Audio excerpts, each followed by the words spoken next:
Okay. Welcome, everybody. Hopefully, this is going out on all our social media platforms. I am in Tunis at the moment, waiting to go on a boat as part of the global Sumud Flotilla, the biggest ever mission of this kind to break the blockade of Gaza, to open a people's humanitarian corridor, to allow aid in, and to put pressure on the Western governments who fund, arm, support, enable this genocide to continue.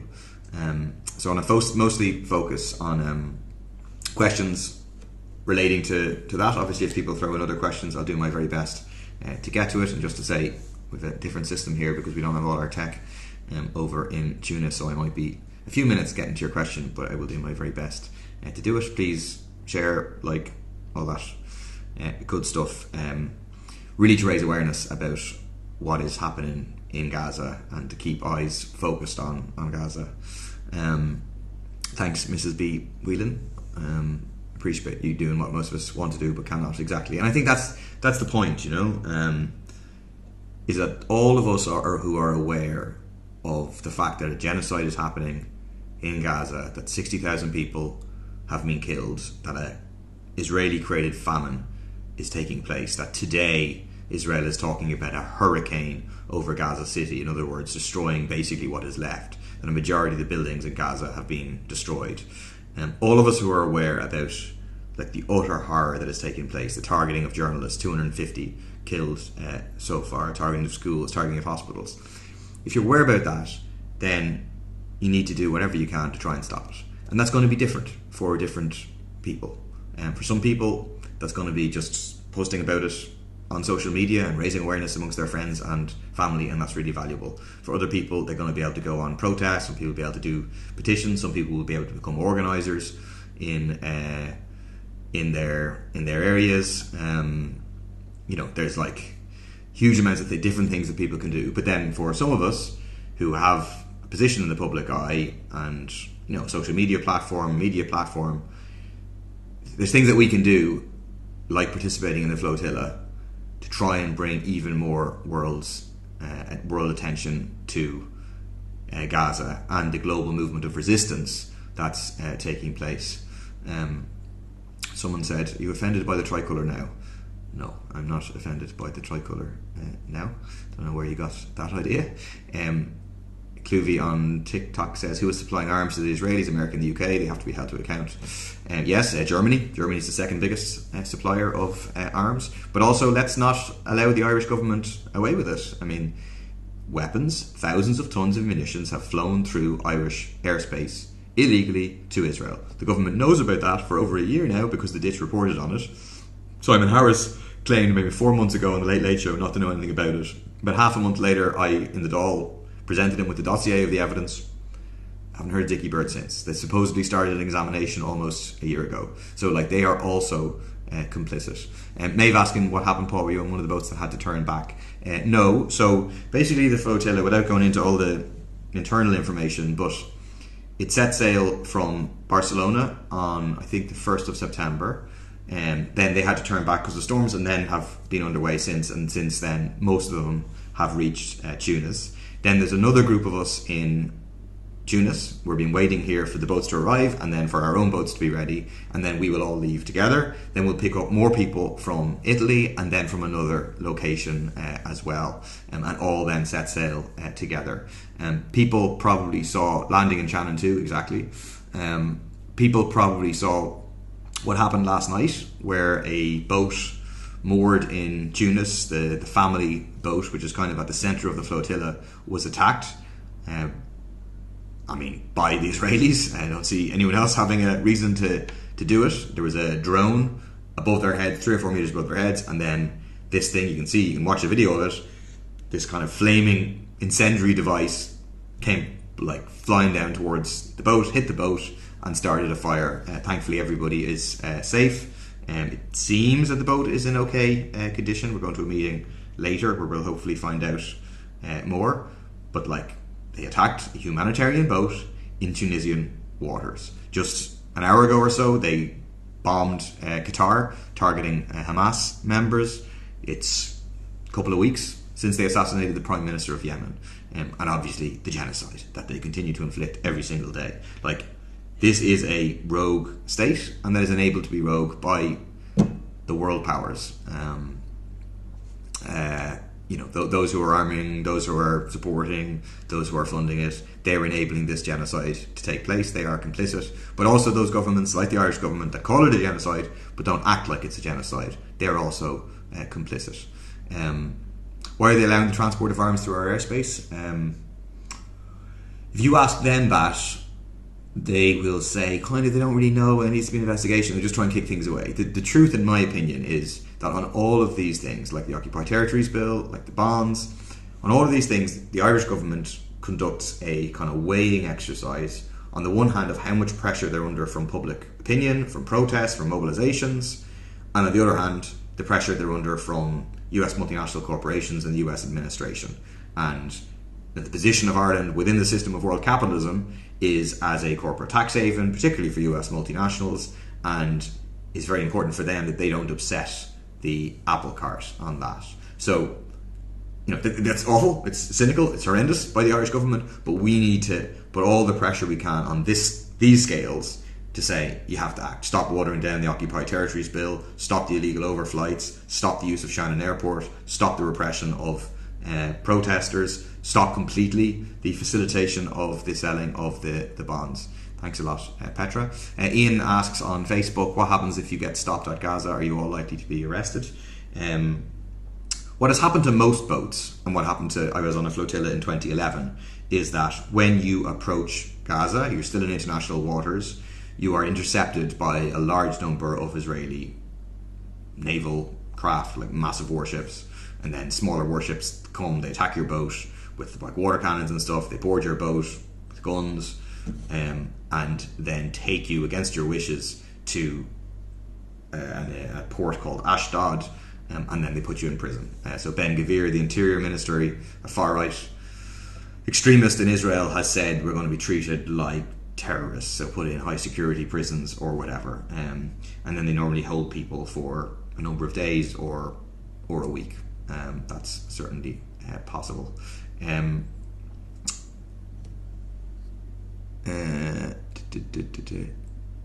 Jack says, please look at your emails. I have been looking at my emails. I've been working here looking at my emails. So send it again if it's maybe just because obviously there's someone in my office who was like, I can't read all of the emails that personally go to my paul.murphy@oraktus.ie account, but maybe flag, oh, you've said it here, and that it's Jack from TikTok. Sorry, just looking through it. Your live videos are being suppressed, very difficult to log on. I'm sorry about that. What do you think of Fianna Fáil nominating Jim Gavin for president? Yeah, I see they've decided to do it. Not very enthusiastically, I hear. 40% of people didn't vote for Jim Gavin in a two-horse race where Jim Gavin was clearly backed by the leadership as their candidate. So not a ringing endorsement from Fianna Fáil, but any endorsement from Fianna Fáil is too much of an endorsement for me. I actually was chatting to someone in a grocery store doing the shopping at the weekend, and someone was like, Jim Gavin, Dublin manager, you could, like. I was like, no, you have to remember, he's a Fianna Fáil candidate. He's representing Fianna Fáil, the people responsible for bailing out the banks, Bertie Ahern, people responsible for the austerity, people responsible for the housing crisis, enriching the developers at the expense of ordinary people, enriching the corporate landlords. That's what this is about. Are you for Fianna Fáil and Fine Gael and their candidates of Heather Humphreys and Jim Gavin, or are you opposed to them and supporting the idea of a left alternative, in which case you should row in behind Catherine Connolly, you shouldn't just vote for her, you should join her campaign. I think Catherine Connolly for president.ie.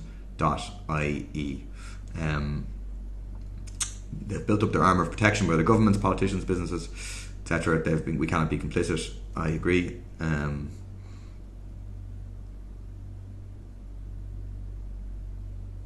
Sorry, just scrolling through the questions. Class Jaguar 890. Why are you standing up for extremists? I think the extremist here is the Israeli regime, which has just killed 60,000 people in the space of 2 years. Life expectancy has dropped by about 20 years in the space of just 2 years. Like, that's pretty extreme. Fine, it might be presented by the media as like, oh, that's just whatever, that's normal or whatever, like, but that's not. That's just like objectively, that's really extremist. I mean, I thought the media framing around the attack on the flotilla boat was quite incredible, where most of them were leading with the denial that there was an attack and suggesting that it was a lit cigarette or something, when like literally there's a video showing this attack. You can see the video. I've put it on my social media. You can get it in loads of other places. There's other videos too, and it's like this line from George Orwell, 1984, where the party told you to deny the evidence of your eyes and your ears. That was their kind of most essential command.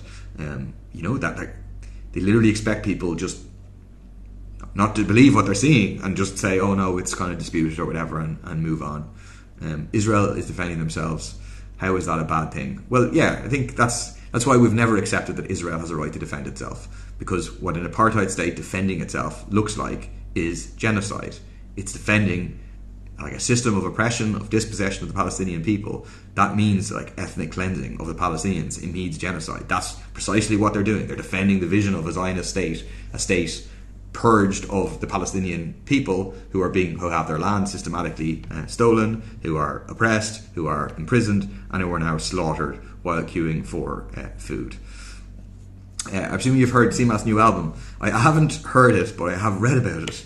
He speaks to my age, and I really enjoyed. I don't know enough people notice this, right? But there was an interview with Bertie Ahern at the weekend in the Sunday Independent, saying how he's not going to run for president and he's annoyed that Fianna Fáil didn't want him or whatever. But there's a great line talking about how he's so annoyed at a new generation kind of finding out about his massive corruption, and he's clearly talking about CMAT. Like, there's no question about it. He's clearly pissed off at CMAT for exposing what his corruption is.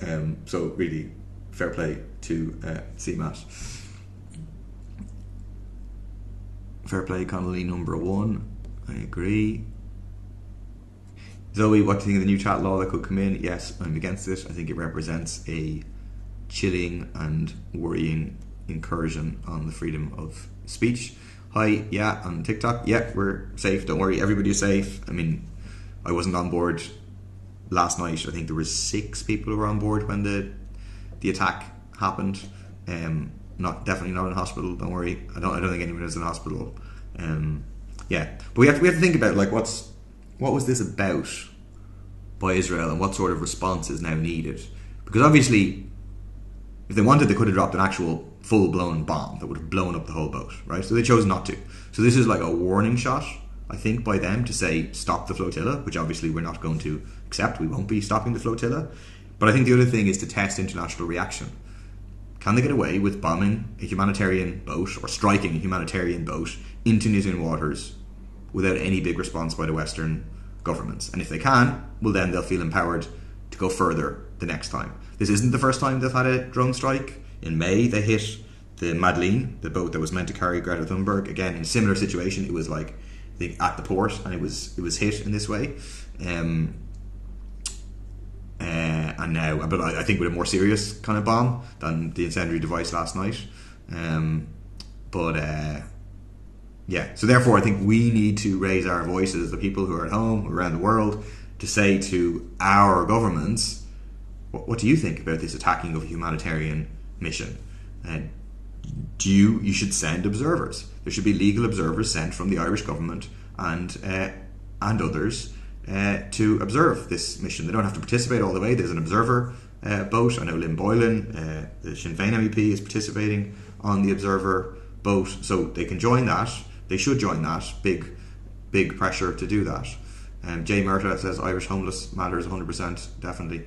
And the problem is, I was at a focus thing last Friday before last, whenever the new homeless figures came out, over 5,000 children homeless, is like, we're on a trajectory to go 20,000 homeless people by the time of the next election, if not much beyond it. The government's going to make the crisis worse because their policies are designed to enrich the big corporate landlords in particular. They want rents to rise even faster. They're getting rid of the protections of the tenant in situ scheme. It's absolutely scandalous. We're working with others. There's going to be a major raise the roof event soon with trade unions, progressive political parties and others to organise on homelessness. Hi, Ryan Gannon. Jenny on Instagram. A cigarette may have caused the fire on the boat. I tell you, that must have been some powerful flying explosive vape. I know. See, but this is what's so bizarre, that the media is still reporting with a straight face the suggestion that a cigarette must have caused the fire. Do you know what I mean? Like, go and watch the videos. This thing shoots down from the sky at, you know, quite high speed. It's already kind of on fire. It's like, you know, bright. It's CCTV footage. Like, it's the main one, the best one you can see, and then boom. So it's just ridiculous that anyone could sustain that argument. El Flynn says, Richard Boy Barrett keeping well. I haven't heard about him much in a while. Hope he is well. You probably know, or you may not, that he's been off. He's been having treatment for cancer over the past 4 or 5 months at this stage. Yeah, we're hoping to see him back quite soon, and pass on all the good wishes for Richard. When do you think the flotilla will get to Tunis? Well, if you Google flotilla tracker or global Sumud Flotilla tracker, you'll find the tracker very easily, and you can see where the boats are. And most of the boats are now here. There's a few that should get here tomorrow. Yeah, so they're here or hereabouts, and then we go on to the next stop and the next stop. Hey Mick, how are you? Grant, I'm all right. Yeah, I'm eager to get going, to be honest. But yeah, there's been a lot of. It's logistically very complicated. You know, this is such a huge mission. 50-something boats. It's been said publicly 44 countries, but actually, so we did a count in our WhatsApp group, and it was 47 countries. Incredible international effort of resistance, part of this global uprising against imperialism. What is your opinion on the actions that Spain announced? I only kind of glanced at this stuff on social media. I know people are happy with the actions. Someone forwarded me on a message from a Spanish activist saying basically they're not as good as being viewed internationally, but I need to go read into it further and see. I will try, Tordoshak, to bring you back a rock from the Israeli prison. I don't think I'll get a stick of rock. Obviously, if I get to Gaza, then I'll bring you back an actual rock from Gaza. You'd like that, so we'll see. What's Palestine got to do with the Irish people, asks Kieran. It's about our own history. Exactly what the people of Gaza are now facing, we faced, in terms of a imperialist created famine. It's about the experience of colonialism, of imperialism, of our struggle against that, and our solidarity with others facing the same oppression. It's also about what sort of world we're going to live in. This isn't something that's just dim and distant. Like, Gaza is at the centre of world politics, and it is dragging politics into a more and more authoritarian direction. So people will have seen Kitty O'Brien being punched repeatedly and then having her arm seriously broken by the German police. That's just the latest incident. You can't speak Irish on protests in Germany.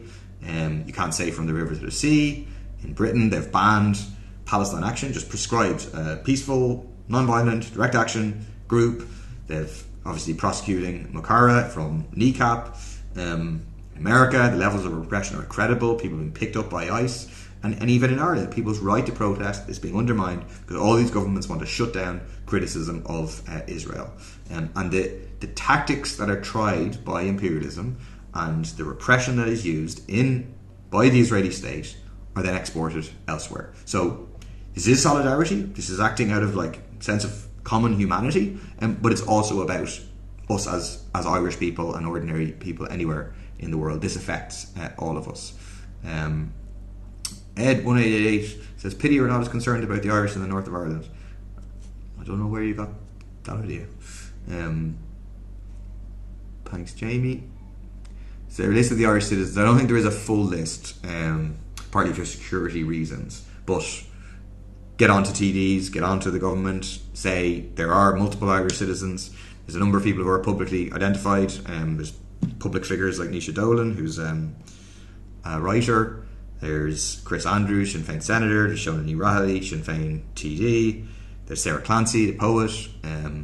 Others you'll be able to find online. But in any case, no, there's a bunch of Irish people here, both on boats already, coming on boats in Tunis, coming on boats from Italy,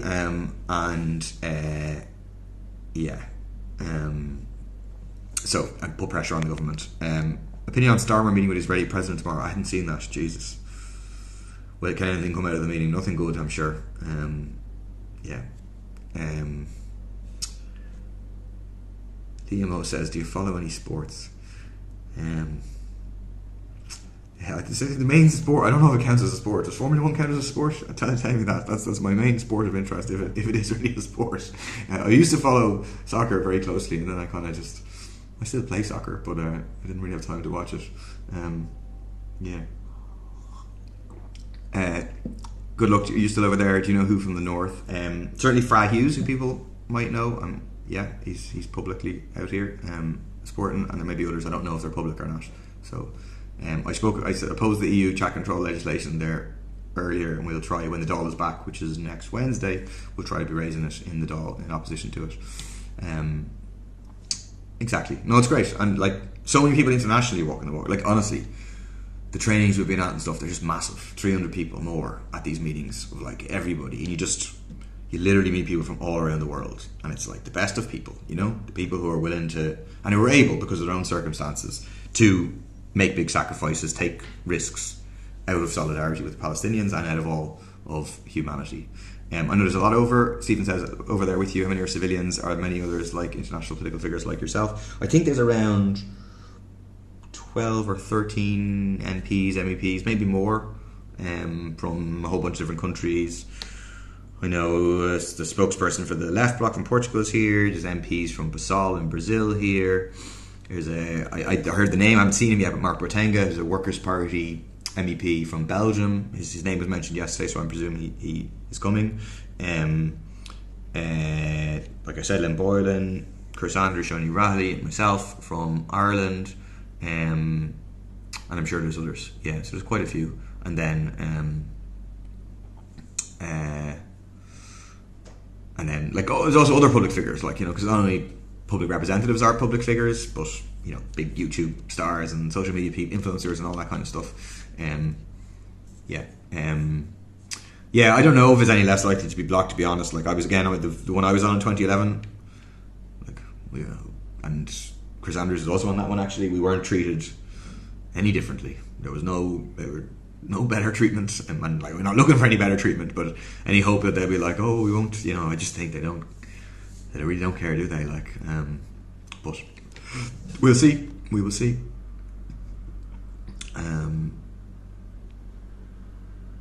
Yep.